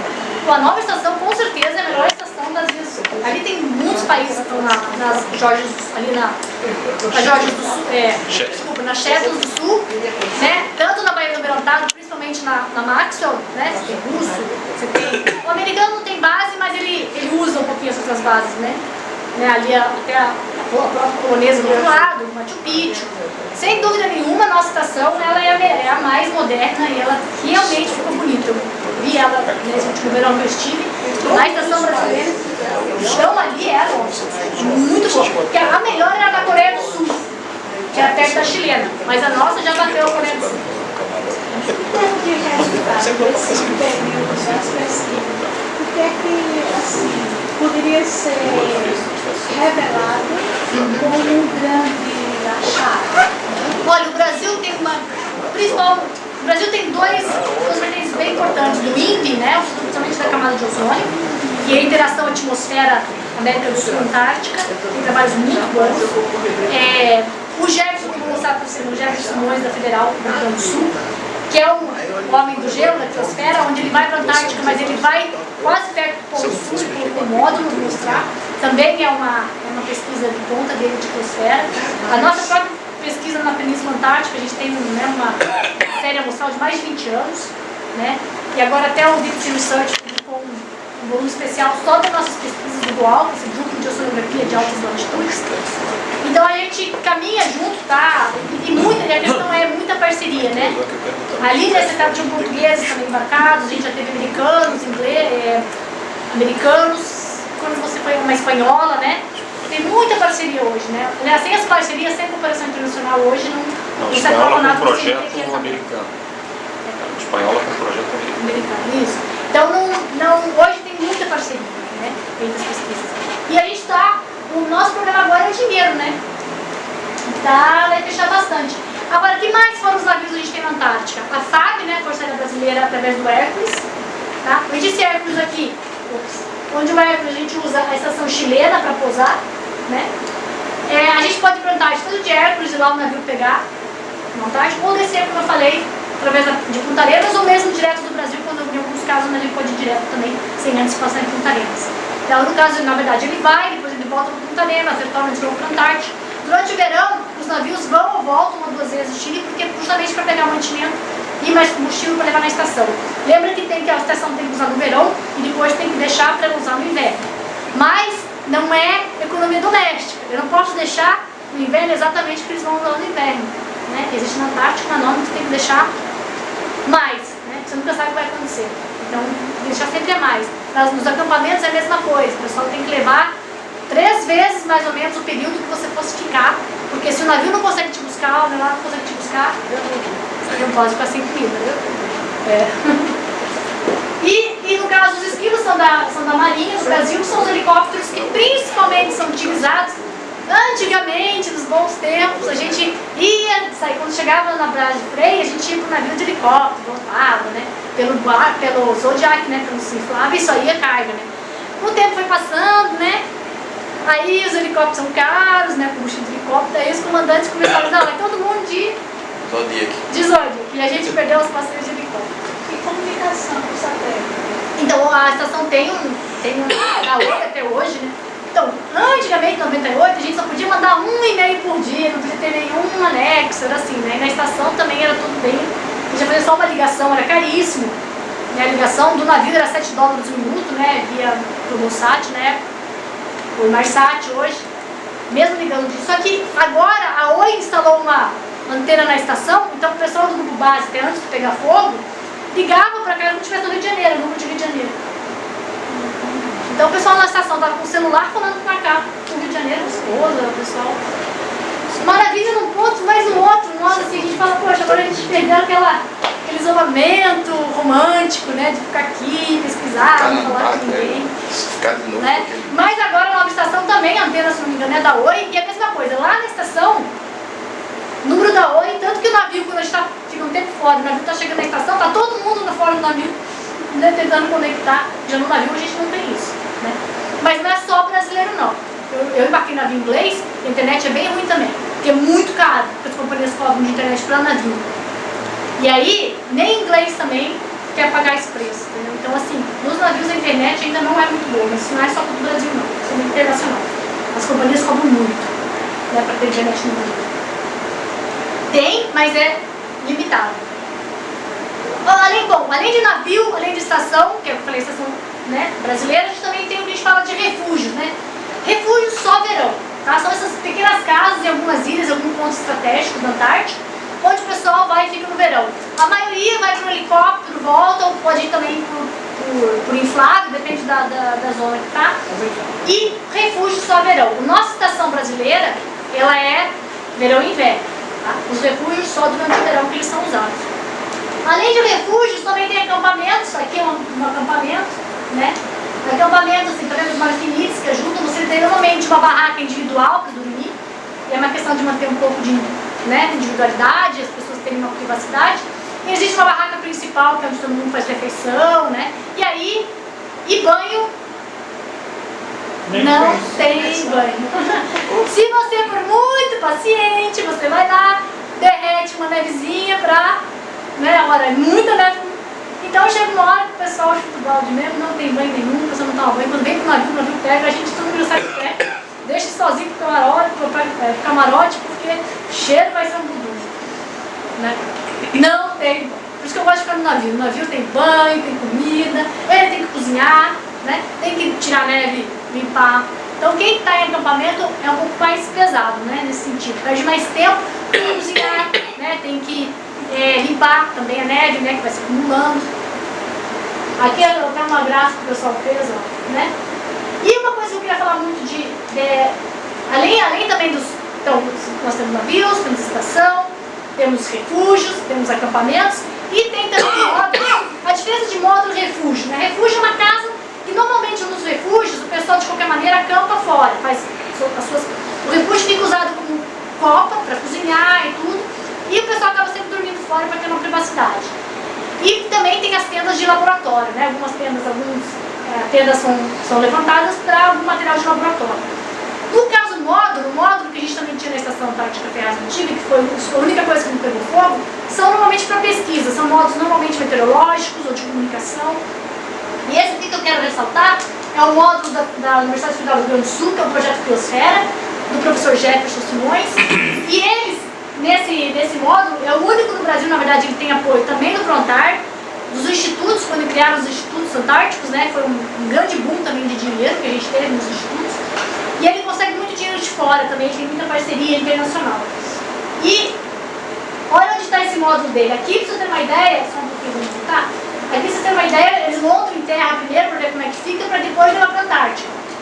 E onde ele colocou esse módulo, está aqui, ó. O Polo Sul está aqui, o módulo dele está aqui, bem próximo do Polo Sul. Como ele levou lá, o Polo Sul está aqui, ó, né? O módulo dele está aqui, ó. Ele leva, hoje em dia, antigamente sempre através de um programa antártico, o Brasil não posa lá, né? O avião da FAB não, só vai até a freio mesmo. Mas você tem os aviões Hércules americanos, como tem alguns spot lá, mas hoje em dia você tem empresas comerciais que fazem voo. Caríssimo, né? Mas hoje você tem bastante serviços comerciais de voo e de embarcação também, né? E é isso, ele tem um dinheiro dele extra, que vem não só de recursos brasileiros, mas quem leva o Jefferson, no caso lá, não é o Prontar, mas são outros recursos que ele utiliza para poder colocar o módulo dele perto do Polo Sul. E agora eu deixei a estação por último, porque essa foi uma das últimas fotos, né, da estação antes de pegar fogo. Ela já tinha de 8 containers, passou a 64 mais ou menos, containers de 64, 72, não sei se 72 está contando os módulos. E, infelizmente, em 2012, houve um incêndio. E lembra quando eu falei que a Antártica é seca, ventosa, tudo no incêndio realmente se propagou. Então, a estação toda pegou fogo, né? Ela foi abaixo mesmo. Só sobraram os módulos, como eu falei, de meteorologia, módulo de comunicação, os módulos, e o heliporto. Né? Foram heliporto, né? Não, heliporto, né? Que fala isso. Foi a única coisa que sobrou, porque embaixo do heliporto tinha garagem, né? O resto tudo. Mas a sorte que estava um dia bom, bonito, sem aquele Antártico jeito de ser. Então o Chile pôde vir, eles vieram para aeronaves para resgatar, ajudar os brasileiros, né? Isso foi em 2012. Depois disso, o que acontece? O Brasil tem que limpar, mas só pode limpar no verão, né? Então esse verão passou, não tinha mais tempo. No verão seguinte, o Brasil foi e limpou totalmente essa área da estação, né? E foi realmente bem difícil. Imagina, você tem que levar navio, tem que tirar tudo aquele material, né? Mas o pior não foi a perda da estação, obviamente. O pior foi a perda de 2 vidas humanas, né? São 2 militares morrendo tentando combater o fogo. Isso acho que criou mais ainda o desastre realmente que foi grande, né? O material se faz de novo, né? Seres humanos não houve jeito. E aí se coloca aqui os módulos, esses aqui são módulos emergenciais canadenses para o pessoal começar a ficar, para poder, né, operar, ter alguma pesquisa, não ter. Logicamente a pesquisa em terra, na Baía do Maritado, ela ficou defasada, né? Porque a estação, seus laboratórios, mas houve alguma coisa. Mas o principal era refazer uma nova estação, né? E aqui é a nova estação. Eu vou colocar agora um videozinho, bem rapidinho, de 5 minutos, que mostra como são feitas essa nova estação e realmente a nova estação ficou muito bonita.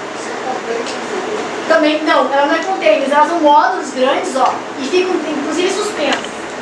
No suspenso tudo bem no inverno, quando tem neve e tudo, mas isso aqui principalmente era, na verdade, mais uma base para quem ficasse na calota. Mas eles fizeram também para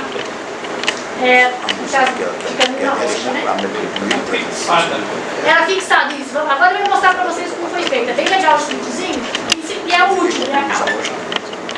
Agora, o que falou que a gente conversou com os engenheiros. Você tem que ficar em cima, eles fazem, ficar em cima. Porque senão eles trocam o material que era traz o outro inferior, né? Então tem que. Mas ela ficou bem linda. Eu vou mostrar pra vocês agora esse último vídeo. Até cheguei.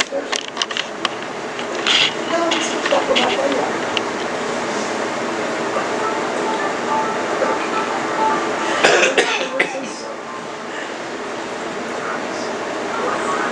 Eu vou só aumentar o outro aqui. Maria.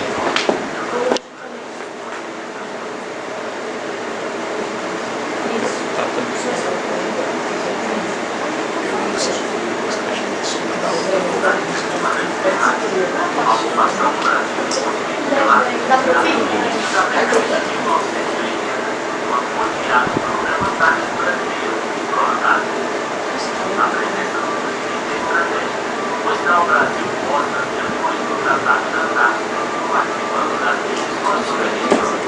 Não dá pra ouvir, né?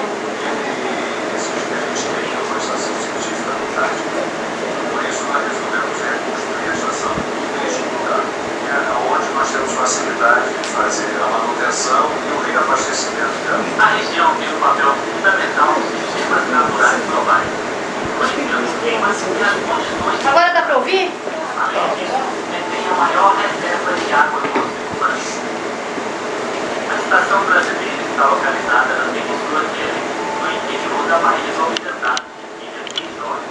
A reconstrução da estação. Ó, aqui que foi a base dela, né? Eles fizeram pilares. 2 de pré-montagem dos módulos na China e 2 de montagem na Antártica. Uma das etapas mais complexas foi a fundação da nova estrutura. Cada pilar da estação é sustentado por um bloco de 80 toneladas.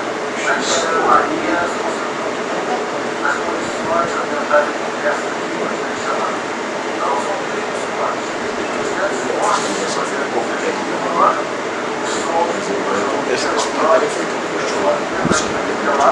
o problema além dos ventos é o solo permafrost, que você congela, descongela e eles fazem a estrutura se movimentar.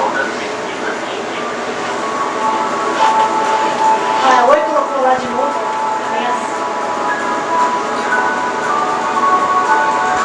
Na verdade não são 14,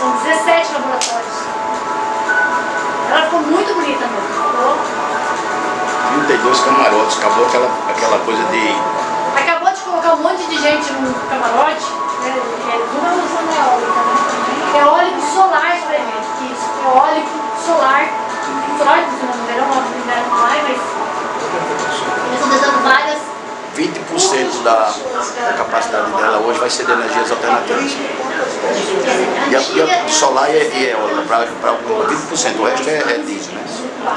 Solar é sol, mas é isso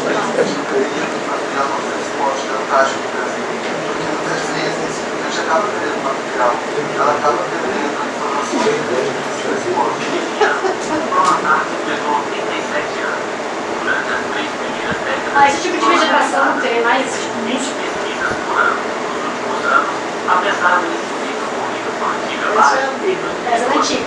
as pesquisas não foram interrompidas. Elas continuaram com o apoio dos navios da Marinha e da comunidade científica, além da construção dos módulos antárticos emergenciais. Esses são os emergenciais, olha que beleza, eles são ótimos. Da pesquisa científica brasileira. Não, aquela ali é a moda emergencial canadense. O Brasil comprou e vai ficar com o Brasil. Agora o Brasil está. Tem gente que está querendo uma ordem emergencial. E óbvio, ela pronta para tirar os emergenciais, mas a gente vai ter. Estão pensando em usar naqueles refúgios que já estão muito velhos, colocar em lugar dos refúgios que o Brasil tinha. Mas tem gente que quer comprar do Brasil. Quem que é esse também? Do lado brasileiro. Aqui é o Programa Antártico Brasileiro, né? Quem tem representantes. Tem militares, a parte logística, mas no tratado embaixador, tem embaixador, diplomático. Eles serão enviados quando vão se tratar do meio ambiente, prontário, né? A parte logística vai lá dentro do Brasil e a parte política vai embaixador, são diplomatas. 2 diplomatas que vão para a parte discussão política. Nós vamos poder fazer pesquisa com essas informações. Ó, aqui são os painéis solares, ó. Pela nova estação e através também de um sistema muito interessante que é chamado Smart Grid da estação, que é um gerenciamento predial da demanda de energia e é capaz de controlar toda a estação. A estação, diferente da anterior, ela está bem automatizada agora. E esse é o problema que tem que treinar o grupo base, né? Para essa automatização também. Porque durante o inverno, se acontecer algum problema, né, eles têm que saber lidar com os problemas dessa automatização.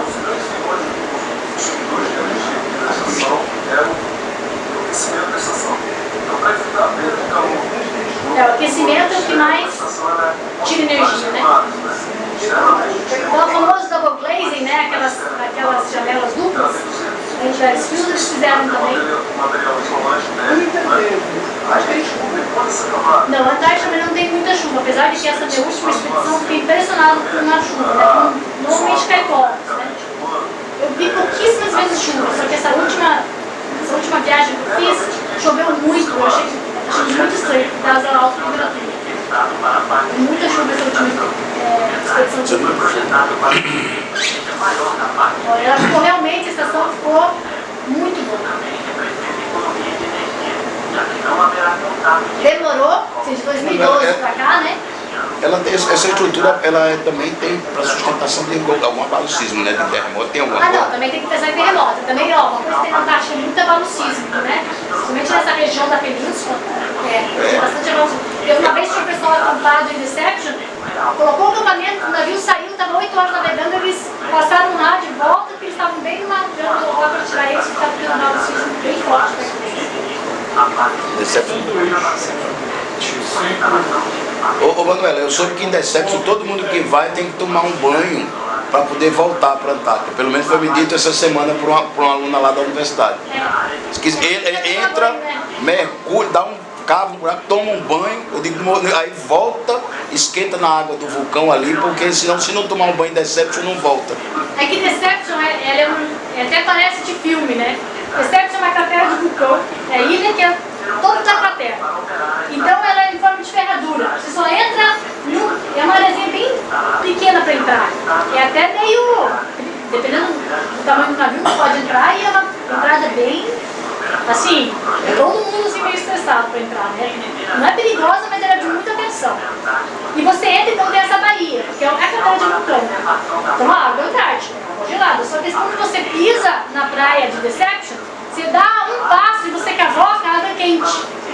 Então o que o pessoal faz? O pessoal leva uma pá, faz uma piscina com bastante água quente e toma banho na água antártica, pula ali a água tá em -2, e vem pra água quente da Deception. Esse é uma hoje, a gente fazia isso muito Diz que se não fizer isso, nunca mais volta. Fazia. Acho que a Manuela deve ter feito alguma Mas hoje de turismo é muito comum ser os turistas fazendo isso, porque é né? O turismo, a maioria do turismo hoje na Antártica é na península, né? Porque você tem Deception, porque a península é uma área onde tem uma concentração, tem áreas como o centro de Gerlach, que são áreas bem protegidas com concentração de baleia, então é ideal para fazer conservação de baleia. Então a península é hoje, teoricamente está mais perto do continente para poder ir, que é sair de Punta Arenas ou de Ushuaia, na Argentina. Então hoje os grandes navios vão, 2-3 dias eles atravessaram, chegam na península, ficam ali, fazem um guia turismo, passa por Deception, para Gerlach, para ver baleia, tudo. Dependendo hoje, você pode, como qualquer barco turístico de cruzeiro, você marca os seus passeios, você pode descer de caiaque na Antártica, se quiser, você pode ir de zodiac para ver de inflável, baleia, você pode descer na praia de pinguineira. Então, óbvio, isso tudo. Não, o Drake não é tranquilo. Mas esses navios grandes, eles têm um sistema de anti-healing, né? Nosso balançou, meu filho, ou você passa mal, ou assim. Eles não, lógico, e também, dependendo do mar, não adianta esse sistema de anti-healing, né? Esse sistema que eles têm para compensar, que o navio vai balançar. Mas quem vai na Antártica já sabe que vai passar o Drake. Agora, ninguém é bobo, que também fica todo mundo só olhando as passagens, né? Fria. Se for uma frente fria passando no Drake muito forte, isso já é levantado um alerta e aí não se vai. Não vai. Porque se der um problema, nem a marinha chilena, nem a marinha argentina vão te acudir. Somente a